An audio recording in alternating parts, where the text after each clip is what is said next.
What's up mga tropas? So kamusta po kayong lahat? And for today's video, andito tayo ulit sa bukid. So last time yung upload natin is all about sa ating mga laga, kung ano yung update sa kanila.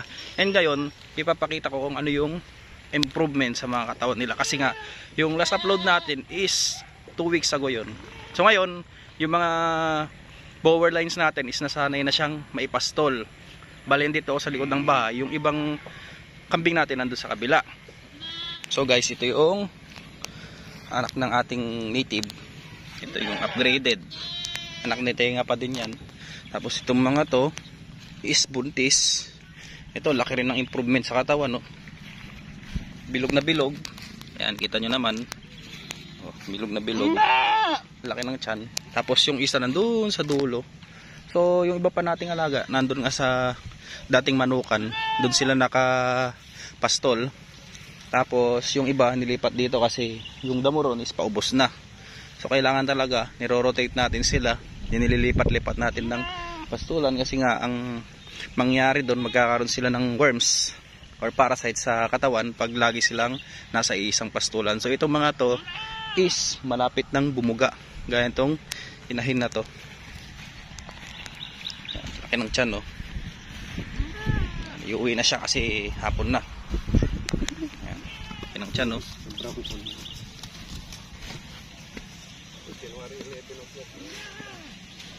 So guys, unahin nating iuwi itong bulugan. Tapos yung inahin isunod natin. And punta na tayo sa kabila mamaya para makipakita natin yung mga nakapastol doon. So guys, ayan si Tenga, oh. Sinasanay natin siyang may pastol. Bale 2 weeks na ata na nakapastol to dito sa likod ng bahay. So palipat-lipat. Kaya para magkaroon ng improvement kasi mahirap kasi talaga yung nagka-cut and carry. Ayan, oh. Tapos yung mga silage natin ubos na. So kailangan talaga nasasanay siya sa pastulan. Tenga. Siya. Pudpud na ng balahibo sa may bandang batok niya. So guys, ito yung ating taniman ng napier grass. Tignan niyo naman, oh, pudpud na pudpud. Hindi na tumubo kasi nga dito natin pinapastol si Tenga. Tapos ito yung mga sitarya natin. Ayan, papangit na ng tubo. Oh, uuwi ka na. Nunuwag na eh, oh. Oh. Yan siya guys. So tinatali na lang natin dito. Mas okay kasing ganyan, nabibilad din sila. Unlike yung dati, mapapansin niyo yung sa kulungan lang sila. Pumapangit yung katawan nila at balahibo. Aray ko. Usa na yung babalik dun sa kanyang kulungan. Oh. Tuwang-tuwa eh, oh. Oh, nakakita ng pagkain. Nakain niya yung mulberry. Oh. Gustong-gusto kasi ng kambing yan, eh, mulberry leaves. Yun siya sa kulungan niya. Oops. Kambing. Oops. Kambing. So yan guys, dito tayo sa kabila. Ito yung dati nating pinapastulan. Tawagin natin sila. Me! Shh! Huy! Me! Yan sila. Yan. Tignan nyo. Ang ganda ng improvement ng mga katawan na itong bower, oh. Nagkakaroon ng laman. Tapos bago natin sila pabalikin dun, kumakain muna sila dun sa kabilang side ng bahay. Mali, buntis kasi itong dalawang to.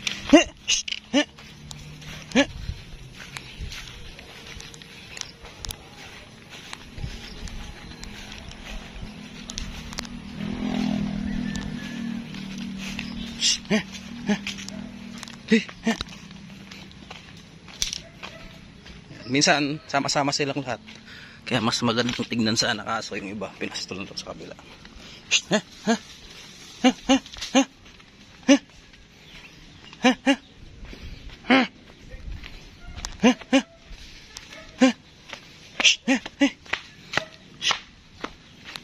Dali!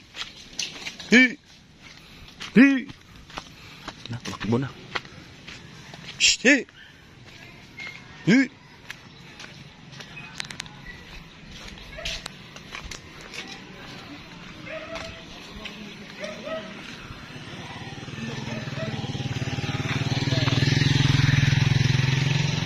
Ako nang bala rito.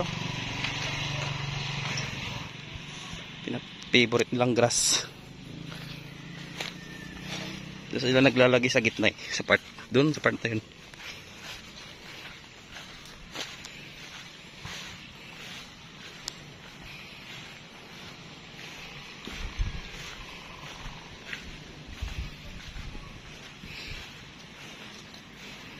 Favorite nila yan eh. Hayaan muna natin silang kumain dyan para mabusog sila. Ay, napansin ko sa 2 weeks na pagpastol natin sa kanila, malaki yung improvements. Nawala yung ano nila, parang naging paranoid kasi sila pag yung pinapastol. So nung first time nila, pag makarinig lang sila ng ganyan, mga sasakyan na dumadaan is natataranta sila, tapos parang tatakbo na sila. Ngayon nasanay na.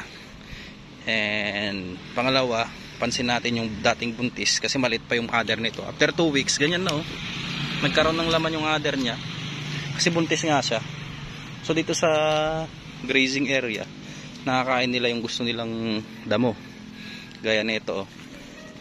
Yan. Hindi naman natin yan pinapakain dun sa kulungan nila before. Pero ngayon, gusto nilang kainin yan. Kasi malaking tulong din talaga yung nakapastol sila. Dahil yung araw nga, maganda na everyday naarawan sila. Nakakatulong para kumintab yung balahibo. So itong mga to, hindi pa nga natin sila napapaliguan eh. Mas maganda pag napaliguan sana, mas lilinis yung balahibo. Tapos at the same time, mawawala yung mga kuto. Dahil nga nung nasa kulungan sila, sobrang dami ng kuto. And maganda, tawag dito, pupurgahin pa ulit natin yan after 1 week. Kasi nga nung last time pinorga na natin. So bibigyan natin sila penbendazole yung para sa buntis. So yun. Ayan yung update sa kanila. Yung iba dito buntis na rin no. Yun lang hindi buntis, namatay yung anak nung tag-ulan. Kasi nga malit yung dede niya. So pag tag-ulan kasi dapat talaga prepared tayo. Yung silage natin nun, hindi naman laging meron. Kasi yung napier grass, pag sinilage mo naman yun, hindi nila minsan gusto. Iba pa din yung corn. So yan, maganda yung resulta ng pag-train sa kanila na maipastol. Lalong lalo tong dalawang to puti. Yung bulog, nasanay na rin dun sa kabila, dun sa likod na nakatali. So hindi natin siya nakahalo dito kasi mangyayari, stud niya ng stud itong mga to.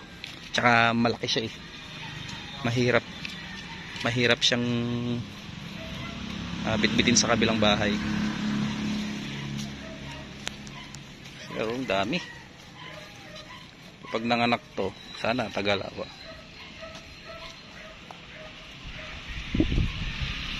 Gusto yung damo. Balikan ko kayo mamaya after nyan. Yan, gusto nila yung damong to. Hindi ko alam kung anong tawag dito eh. Ayan o. Gusto nila. Nakain nila yung bandang dulo. Si ilong. So, konting pataba pa. Medyo payat pa. Buntis nga.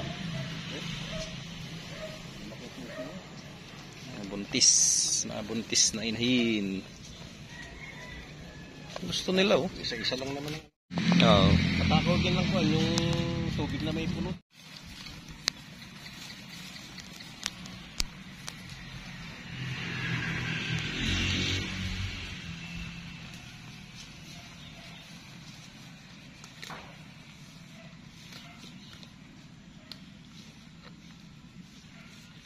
Gusto niya yung damo. Grabe yung kain niya. Pauwiin na natin sila. Madilim na. Shh! Wait! Wait! Shh! Wait! Wait! Wait! Wait! Wait! Shh! Wait! Wait! Wait! Wait! Wait! Nauna na yung dalawa kanina eh. Shh! Wait! Guys, ito na sila. So ayan, dito na sila sa kanilang haula. Bigyan natin sila ng darak.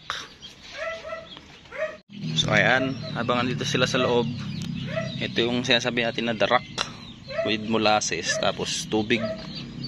So ito gustong gusto ng mga alaga natin to. Hindi pa tayo nakakabili ng feeds sa bayan eh. Pero ito pwede rin naman to dahil ganito rin yung binibigay ng ibang nag-aalaga ng kambing.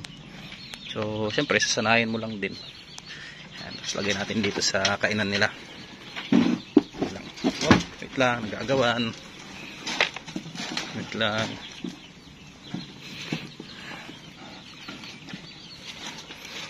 Cut muna natin yung video. Ayan guys, oh, tingnan, bilis nila maubos. Kakalagay lang, ubos na. Oh. Nag-aagawan. May molasses gusto nila. May molasses yan wala. Konti lang nilagay ko. Ito. Ito natin, no? Si Bulog. Naghanap si Bulog eh. Oh yan, matako din ng molasses yan. Bulog. Ayan.